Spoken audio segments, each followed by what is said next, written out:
ನಮಸ್ಕಾರ, ಎಲ್ಲರಿಗೂ ಸ್ವಾಗತ. ನಮ್ಮ ಅಡಿಗೆ ಮನೆಯಲ್ಲಿ ಪ್ರತಿದಿನ ಬಳಸೋ ಸಾಮಾನ್ಯ ಮಸಾಲೆಗಳಲ್ಲಿ ಕೆಟ್ಟ ಕೊಲೆಸ್ಟ್ರಾಲ್ ಅನ್ನು ನಿಯಂತ್ರಿಸೋ ಶಕ್ತಿ ಇದೆ ಅಂದ್ರೆ ನಂಬ್ತೀರಾ? ಹೌದು, ವೈದ್ಯಕೀಯವಾಗಿಯೂ ಇದು ಸಾಬೀತಾಗಿದೆ. ಇವತ್ತು ನಮ್ಮ ಅಡಿಗೆ ಮನೆಯಲ್ಲೇ ಇರುವ ಆ ಅದ್ಭುತ ರಹಸ್ಯಗಳ ಬಗ್ಗೆ ತಿಳಿದುಕೊಳ್ಳೋಣ. ಸರಿ, ಹಾಗಾದ್ರೆ ಇವತ್ತಿನ ನಮ್ಮ ಚರ್ಚೆ ಹೇಗಿರುತ್ತೆ ಅಂದ್ರೆ, ಮೊದಲು ಕೊಲೆಸ್ಟ್ರಾಲ್ ಸಮಸ್ಯೆ ಅಂದ್ರೆ ಏನು ಅಂತ ನೋಡೋಣ.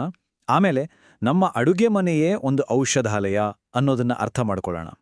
ಜೊತೆಗೆ ಹೃದಯಕ್ಕೆ ತುಂಬ ಒಳ್ಳೆಯದು ಮಾಡುವ 5 ಮಸಾಲೆಗಳು ಯಾವುವು, ಅವುಗಳನ್ನು ದೈನಂದಿನ ಆಹಾರದಲ್ಲಿ ಹೇಗೆ ಸೇರಿಸೋದು, ಮತ್ತೆ ಕೊನೆಗೆ ಇದನ್ನೆಲ್ಲ ಒಂದು ದೊಡ್ಡ ಚಿತ್ರದಲ್ಲಿ ಹೇಗೆ ನೋಡಬೇಕು ಅಂತ ಮಾತಾಡೋಣ.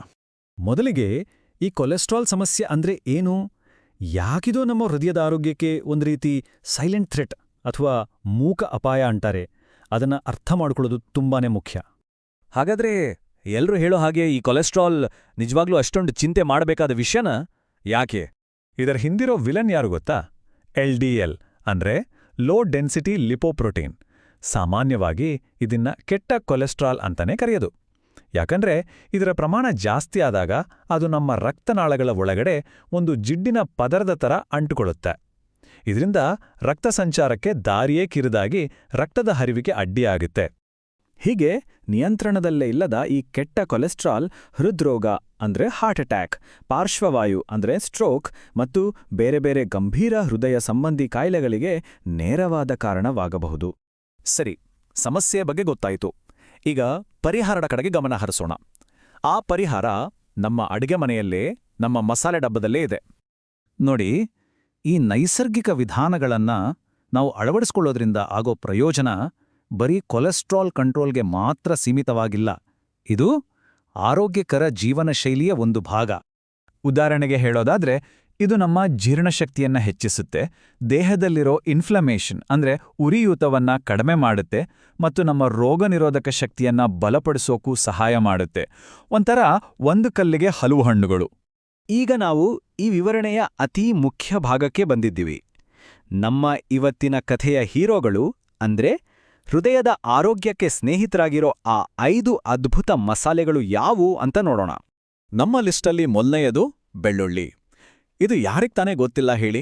ಪ್ರತಿಯೊಂದು ಅಡುಗೆಗೂ ಬಳಸೋ ಪದಾರ್ಥ ಇದು. ಬೆಳ್ಳುಳ್ಳಿಯ ಆ ಘಾಟಿಗೆ ಕಾರಣ ಅಲಿಸಿನ್ ಅನ್ನೋ ಒಂದು ಕಾಂಪೌಂಡ್. ಇದೇ ನೋಡಿ ಅಸಲಿ ಹೀರೋ.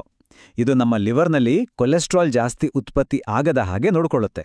ರೆಗ್ಯುಲರ್ ಆಗಿ ಬೆಳ್ಳುಳ್ಳಿ ಬಳಸೋದ್ರಿಂದ ಕೆಟ್ಟ ಕೊಲೆಸ್ಟ್ರಾಲ್ ಅಷ್ಟೇ ಅಲ್ಲ, ಟ್ರೈಗ್ಲಿಸರೈಡ್ಸ್ ಕೂಡ ಕಮ್ಮಿ ಆಗತ್ತೆ. ಅಷ್ಟೇ ಅಲ್ಲ, BP ಕಂಟ್ರೋಲ್ ಮಾಡೋಕ್ಕೂ ಇದು ಹೆಲ್ಪ್ ಮಾಡುತ್ತೆ. ಎರಡನೆಯದು ಅರಿಶಿಣ.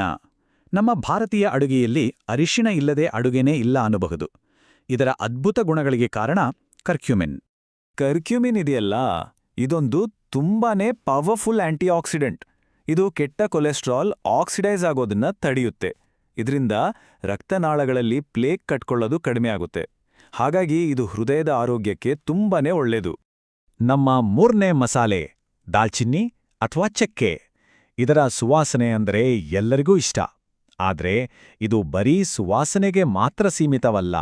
ದಾಲ್ಚಿನ್ನಿ ನಮ್ಮ ದೇಹದ ಲಿಪಿಡ್ ಪ್ರೊಫೈಲ್ ಅನ್ನು ಸುಧಾರಿಸೋದ್ರಲ್ಲಿ ತುಂಬಾನೇ ಸಹಾಯ ಮಾಡುತ್ತೆ. ಅಷ್ಟೇ ಅಲ್ಲ, ಬ್ಲಡ್ ಶುಗರ್ ಲೆವೆಲ್ಸ್ನ ಕಂಟ್ರೋಲ್ ಮಾಡೋಕ್ಕೂ ಇದು ಸಹಕಾರಿ. ಇದು ಕೆಟ್ಟ ಕೊಲೆಸ್ಟ್ರಾಲ್ ಅನ್ನ ಕಡಿಮೆ ಮಾಡಿ ಒಳ್ಳೆಯ ಕೊಲೆಸ್ಟ್ರಾಲ್ ಅಥವಾ HDL ಅನ್ನು ಹೆಚ್ಚಿಸೋಕೆ ಸಹಾಯ ಮಾಡುತ್ತೆ. ಈಗ 4ನೇದನ್ನ ನೋಡೋಣ, ಶುಂಠಿ. ಇದಿಲ್ದೆ ನಮ್ಮ ಚಹಾ ಕೂಡ ಪೂರ್ತಿಯಾಗಲ್ಲ ಅಲ್ವಾ? ಇದು ಕೂಡ ಹೃದಯಕ್ಕೆ ತುಂಬಾನೇ ಒಳ್ಳೆಯದು. ಶುಂಠಿಯಲ್ಲಿ ಜಿಂಜೆರಾಲ್ ಅನ್ನೊಂದು ಕಾಂಪೌಂಡ್ ಇದೆ. ಇದು ಕೊಲೆಸ್ಟ್ರಾಲ್ನ ಪಿತ್ತರಸ ಆಮ್ಲಗಳಾಗಿ ಪರಿವರ್ತಿಸಿ ದೇಹದಿಂದ ಹೊರಹಾಕಲು ಸಹಾಯ ಮಾಡುತ್ತೆ. ಇದು ರಕ್ತ ಸಂಚಾರವನ್ನು ಸರಾಗಗೊಳಿಸಿ ಇನ್ಫ್ಲಮೇಷನ್ ಕೂಡ ಕಡಿಮೆ ಮಾಡುತ್ತೆ. ಮತ್ತು ನಮ್ಮ ಲಿಸ್ಟ್ನ 5ನೇ ಹಾಗೂ ಕೊನೆಯ ಮಸಾಲೆ ಮೆಂಥ್ಯ ಕಾಳು. ಸ್ವಲ್ಪ ಕಹಿ ಇರಬಹುದು, ಆದ್ರೆ ಇದರ ಗುಣಗಳು ಸಿಕ್ಕಾಪಟ್ಟೆ ಸಿಹಿ. ಮೆಂತ್ಯದಲ್ಲಿರುವ ಸ್ಟಿರಾಯ್ಡಲ್ ಸ್ಯಾಪೋನಿನ್ಗಳು ನಮ್ಮ ಕರುಳಿನಲ್ಲಿ ಕೊಲೆಸ್ಟ್ರಾಲ್ ಹೀರ್ಕೊಳ್ಳುವಿಕೆಯನ್ನೇ ತಡೆಯುತ್ತೆ. ಇದರಿಂದ ಕೆಟ್ಟ ಕೊಲೆಸ್ಟ್ರಾಲ್ ಮತ್ತು ಟ್ರೈಗ್ಲಿಸರೈಡ್ಸ್ ಎರಡೂ ಕಡಿಮೆಯಾಗುತ್ತೆ. ಇದು ಹೃದಯದ ಒಟ್ಟಾರೆ ಆರೋಗ್ಯಕ್ಕೆ ತುಂಬ ಒಳ್ಳೆಯದು. ಸರಿ, ಈ 5 ಮಸಾಲೆಗಳ ಬಗ್ಗೆ ತಿಳ್ಕೊಂಡಾಯ್ತು. ಈಗ ಈ ಜ್ಞಾನವನ್ನ ನಮ್ಮ ದೈನಂದಿನ ಜೀವನದಲ್ಲಿ ಹೇಗೆ ಬಳಸೋದು? ಇದು ಅಷ್ಟೊಂದು ಕಷ್ಟದ ಕೆಲಸವೇನಲ್ಲ. ತುಂಬಾನೇ ಸಿಂಪಲ್. ಡೈಲಿ ಮಾಡೋ ಅಡಿಗೆ ಸೂಪ್ ಅಥವಾ ಪಲ್ಯಗಳಿಗೆ ಫ್ರೆಶ್ ಆಗಿ ಜಜ್ಜಿದ ಶುಂಠಿ ಬೆಳ್ಳುಳ್ಳಿ ಹಾಕಿ, ನಾವು ಮಾಡೋ ಸಾರು, ಪಲಾವ್, ಯಾಕೆ 1 ಗ್ಲಾಸ್ ಮಜ್ಜಿಗೆಗೂ 1 ಚಿಟಿಕೆ ಅರಿಶಿನ ಹಾಕ್ಬೋದು. ಬೆಳಿಗ್ಗೆ ಕಾಫಿ ಅಥವಾ ಓಟ್ಸ್ ಮೇಲೆ ಸ್ವಲ್ಪ ದಾಲ್ಚಿನಿ ಪುಡಿ ಉದುರಿಸಿದ್ರೆ ಆಯಿತು. ಮೆಂತ್ಯ ಕಾಳನ್ನ ರಾತ್ರಿ ನೆನೆಸಿಟ್ಟು ಬೆಳಿಗ್ಗೆ ಆ ನೀರನ್ನ ಕುಡಿಯೋದು ಕೂಡ ಒಂದು ಒಳ್ಳೆಯ ಅಭ್ಯಾಸ. ಇನ್ನು ಸಲಾಡ್ ಮಾಡ್ತಿದ್ರೆ ಅದ್ರ ಮೇಲೆ ತುಳಸಿ, ಕೊತ್ತಂಬರಿ ಸೊಪ್ಪು ಹಾಕಿದ್ರೆ ರುಚಿಯೂ ಜಾಸ್ತಿ, ಆರೋಗ್ಯಕ್ಕೂ ಒಳ್ಳೆಯದು. ಒಮ್ಮೆ ಗ್ಲಾನ್ಸ್ ಮಾಡೋಣ. ಈ ಚಾರ್ಟ್ ನೋಡಿದ್ರೆ ಸುಲಭವಾಗಿ ನೆನ್ಪಿರುತ್ತೆ. ಬೆಳ್ಳುಳ್ಳಿ ಮತ್ತು ಮೆಂತ್ಯ ಕೆಟ್ಟ ಕೊಲೆಸ್ಟ್ರಾಲ್ನ ಕಡಿಮೆ ಮಾಡುತ್ತೆ. ಅರಿಶಿಣ ರಕ್ತನಾಳಗಳಲ್ಲಿ ಪ್ಲೇಗ್ ಕಟ್ಟದಾಗೆ ನೋಡ್ಕೊಳ್ಳುತ್ತೆ. ದಾಲ್ಚಿನಿ ಲಿಪಿಡ್ ಪ್ರೊಫೈಲನ್ನು ಇಂಪ್ರೂವ್ ಮಾಡಿದ್ರೆ ಶುಂಠಿ ಬ್ಲಡ್ ಸರ್ಕ್ಯುಲೇಷನ್ಗೆ ಹೆಲ್ಪ್ ಮಾಡುತ್ತೆ. ಸಿಂಪಲ್ ಅಲ್ವಾ? ಕೊನೆಯದಾಗಿ ಒಂದು ಮುಖ್ಯವಾದ ವಿಷಯವನ್ನ ನೆನಪಿನಲ್ಲಿಡಬೇಕು. ಈ ಮಸಾಲೆಗಳೆಲ್ಲ ತುಂಬಾ ಪವರ್ಫುಲ್ ನಿಜ, ಆದರೆ ಇವು ಒಂದು ದೊಡ್ಡ ಚಿತ್ರದ ಸಣ್ಣ ಭಾಗ ಅಷ್ಟೇ. ಇದನ್ನ ಸಮಗ್ರ ದೃಷ್ಟಿಕೋನದಿಂದ ನೋಡಬೇಕು.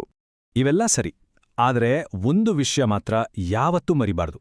ಯಾವಾಡ ಡಾಕ್ಟರ್ ಹತ್ರ ಹೋಗ್ಬೇಕು ಅನ್ನೋದು ಗೊತ್ತಿರಬೇಕು.